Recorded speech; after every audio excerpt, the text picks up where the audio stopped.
Gostei dessa pedida, hein? Professor, os desafios da prova eu ainda não digeri aquilo lá. Vamos pensar melhor neles então. E outra dica, de repente, eu passo a ideia desses desafios, troco os dados e vocês arriscam eles já. Assim, na próxima prova que eles aparecerão, vocês já estão um passo à frente. Ótima pedida, hein? O primeiro desafio da prova foi o seguinte, ó, um corpo faz uma parte de um percurso com velocidade de 30 metros por segundo. Tu vê, ele nem me disse de quanto foi o percurso, ele só falou que a velocidade do cara era 30 metros por segundo. E o triplo da primeira parte com velocidade de 90 metros por segundo. Poxa, se ele fez o triplo, se eu chamar de x a distância da primeira parte, a segunda parte a distância tem que ser 3x, né? Porque é o triplo. E ele falou que a velocidade na segunda parte era 90 metros por segundo. Quando a gente pede numa situação dessa para o aluno calcular a velocidade média, a tendência normal é o aluno pegar as duas velocidades, somar e dividir por 2.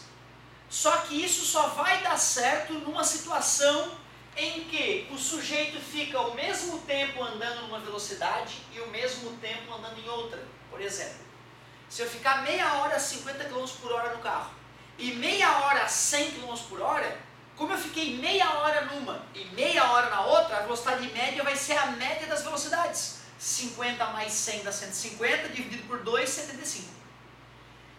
Porém, nem sempre acontece do cara ficar o mesmo tempo aqui e o mesmo tempo aqui.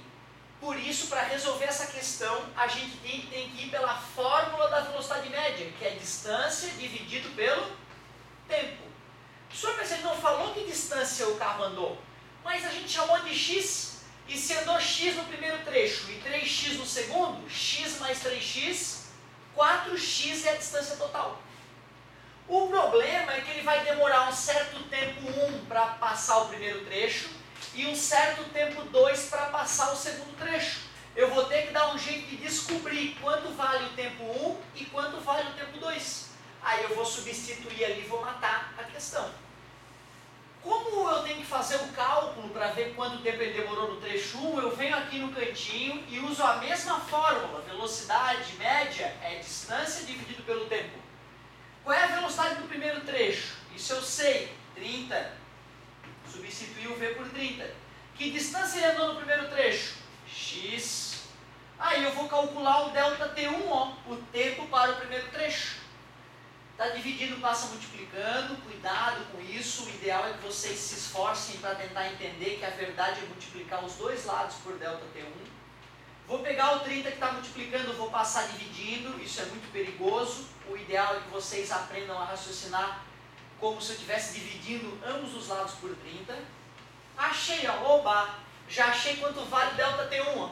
Só falta descobrir quanto vale o ΔT2, eu vou fazer a mesma conta, só que agora eu vou fazer a mesma conta no trecho 2. Aqui, ó.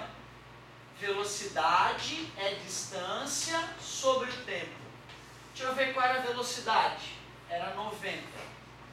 Deixa eu ver que distância. 3x. Aí eu vou descobrir o tempo. Está dividindo, passa multiplicando. Está multiplicando, passa dividindo. Dividindo ambos em cima e embaixo por 3, ficaria ΔT2 igual a x sobre... Caramba, olha que coincidência!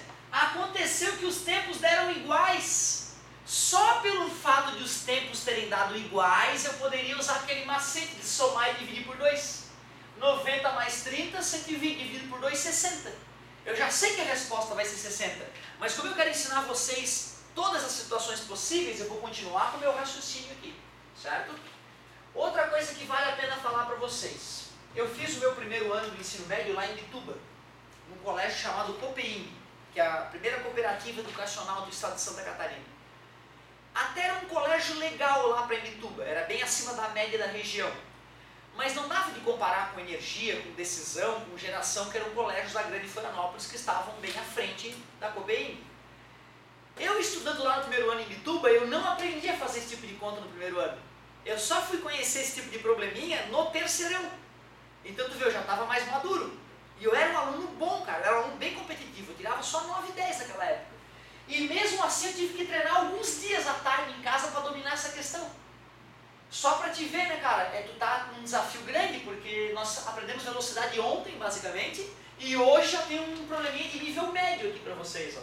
Tá? Só para tu não achar que é anormal tu tá com dúvida, é absolutamente normal tu ficar com dúvida nessa questão, tá? Vamos finalizar. Quanto é que deu o delta T1 mesmo? X sobre 30. Quanto é que deu o delta T2? X sobre 30 também. Agora acabou a física. Poderia ser x quadrado? Não, porque x mais x vai dar 2x. Aí dá 2x sobre 30. Certo? Porque é 1x aqui mais 1x. Como está sobre 30, eu mantenho o denominador, né? E somo 1x mais 1x, 2x. E ainda tem essa divisão de fração para finalizar. A primeira fração era 4x sobre 1, ou sobre 1 não está aparecendo ali, ó. Certo? A gente não fica colocando sobre 1 sempre, né? Divisão de fração é a primeira vezes o inverso a segunda. O 30 vai para cima e o 2x vai para baixo. 4x dividido para 2x dá 2. E 2 vezes 30, como a gente já sabia, 60. 60 metros por segundo. Certo? Então assim, ó, a dica é, quer ficar fera nesse tipo de questão? Tem que dar uma praticada. Tem que dar uma praticada. E é isso que eu vou fazer já em seguida. Eu vou trocar esses dados aqui para vocês arriscarem essa questãozinha. O desafio 2, ele era mais relacionado à aplicação da ideia de aceleração, mas ele também era desafiador. Lá no final do ano, nós vamos aprender uma técnica para resolver esse desafio 2 que vai ficar infinitamente mais fácil do que eu tenho feito aqui.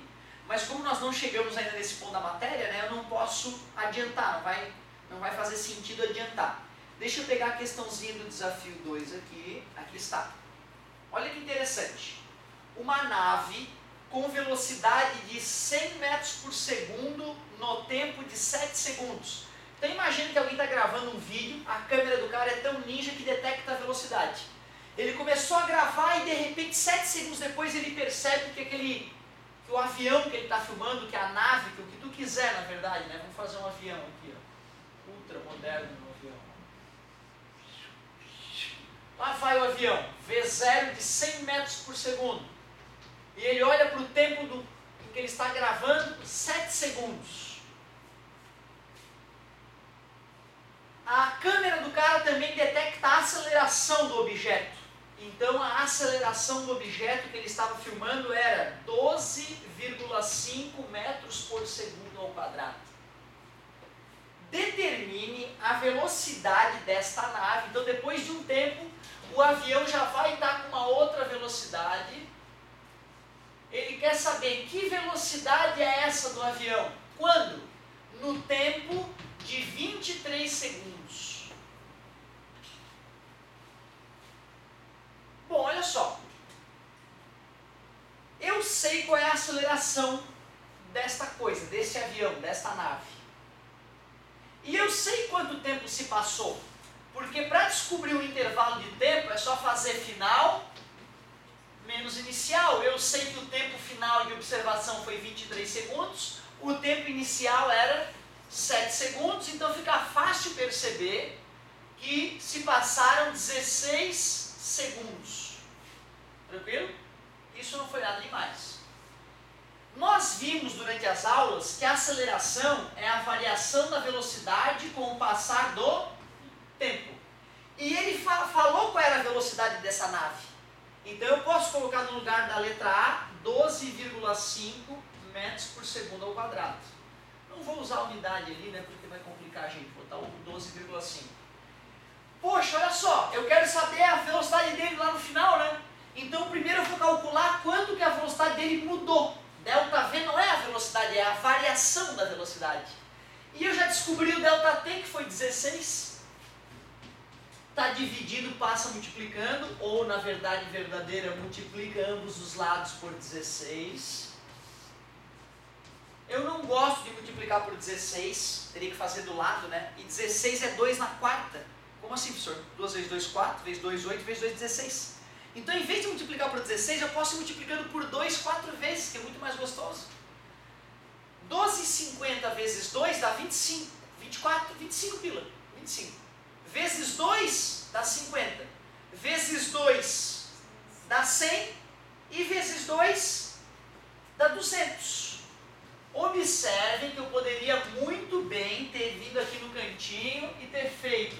13,5 vezes 16. 6 vezes 5, 30. 12, 13, 14, 15 vai 1. 6 vezes 1, 6 mais 1, 7. 1 vezes 5 é 5. 1 vezes 2 é 2. 1 vezes 1. Somando 7, 8, 9, 10 foi 1. Com uma casa após a vírgula, 200 certinho. Cuidado, eu não pedi qual foi a variação de velocidade da nave, senão a resposta seria 200. Eu pedi qual foi a velocidade final. Mas se ele tinha 100 de velocidade e variou 200, então eu já sei que a velocidade final é 300. Mas, para fazer a conta mais uma vez bem elegante, ΔV é V menos V0. O ΔV eu descobri que é 200. A velocidade final eu quero saber. E a inicial era 100. Menos passa para o outro lado, mais 200 mais 100 é igual a V. Logo, V é igual a 300 metros por segundo. Observe a diferença de velocidade que eu usei para fazer aquele dia que nem desesperado na sala de aula, já que a gente ia corrigir a prova, né? E aqui eu fiz com calma, calculei ΔT, fizemos comentários. Foi um avião, não foi uma navezinha alienígena que eu tinha usado, né? Embora isso não mude a ideia, certo? E essa questão cai na próxima prova, por isso que tu pediu perfeita questão, para a gente se acostumar com ela, e na próxima prova, quando ela aparecer, a gente ter calma de executar, certo? Faltou tempo, eu concordo. Esse era um outro aspecto do desafio, né? E o cara tinha que ser muito rápido na outra parte da prova, né? Para sobrar um tempinho para o desafio. Eu concordo. Eu não fiz a primeira, porque esse não era mais fácil. Daí eu parei em 200 porque tu recolheu a prova na hora que eu tava terminando. É verdade, esse aí estava na boca do gol. Era só mais alguns minutinhos que ia ganhar um pontinho extra, sem dúvida. Outra coisa que é interessante, ó, a estratégia da colega. Ela foi na mais fácil, viu que estava faltando tempo e vou na mais fácil. Isso é uma coisa que eu demorei a começar a fazer na minha vida. Eu pegava a prova e fazia no ritmo, na ordem da prova. A gente tem que aprender, às vezes, a passar o olho na prova e ver, putz, essas 5 aqui eu sei. Vou fazer as que eu sei, aí depois eu me preocupo em fazer as que eu estou inseguro, né? É uma ótima dica também. Vou fazer o seguinte, galerinha, vou passar essas duas questõezinhas com pequenas modificações para vocês arriscarem, certo? E aí a gente corrige logo depois. É a melhor forma de aprender. Tentando, errando e consertando as dúvidas. Adorei